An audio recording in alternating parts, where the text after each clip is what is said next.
उस अंधेरी रात अमावस्या थी।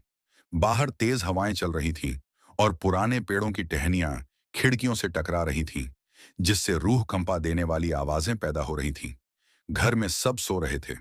आरव भी अपनी रजाई में सिमटा हुआ था। अचानक एक आवाज ने उसकी नींद तोड़ दी। कुर्र, कुर्र। आवाज ठीक उसके बिस्तर के नीचे से आ रही थी। आरव का गला सूख गया। उसने सोचा शायद वह उसका भ्रम है और आंखें बंद कर लीं। लेकिन आवाज फिर आई। इस बार उसके साथ भारी सांसों की आवाज भी थी, जैसे कोई बहुत बड़ा भारी चीज उसके बिस्तर के नीचे बैठी हो। हिम्मत जुटाकर आरव ने अपना फोन टॉर्च ऑन किया और धीरे धीरे झुककर बिस्तर के नीचे देखा। रोशनी ने अंधेरे को चीर दिया।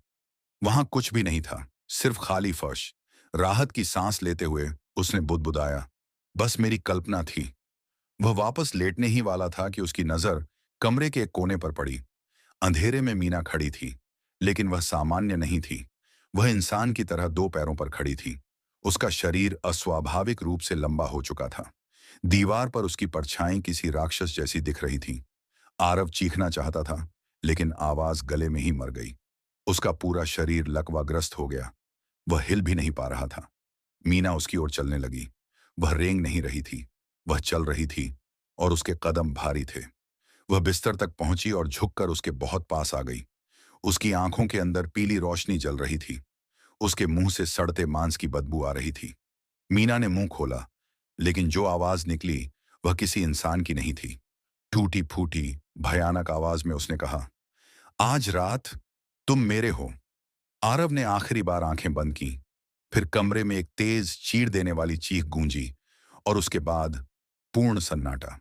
अगली सुबह जब सुलोचना आरव को जगाने उसके कमरे में आई, तो जो उसने देखा, उसके हाथ से चाय का कप छूटकर गिर गया। कमरा अंदर से बंद नहीं था। खिड़कियां पूरी तरह बंद थीं। आरव बिस्तर पर पड़ा था। उसका शरीर नीला पड़ चुका था। आंखें खुली हुई थीं, जैसे उसने कोई ऐसा डर देखा हो जिसकी कल्पना भी नहीं की जा सकती। लेकिन सबसे डरावनी बात यह थी, उसकी गर्दन पर कोई काटने का निशान नहीं था। सिर्फ इंसानी हाथों के निशान थे, लेकिन उंगलियों की जगह गहरे घाव थे, जैसे बिल्ली के पंजों से नोचा गया हो। पुलिस आई, जांच हुई। पोस्टमार्टम रिपोर्ट में लिखा गया, अत्यधिक भय के कारण दिल का दौरा। लेकिन राजेश सच जानता था। उसने पूरे घर में मीना को ढूंढा।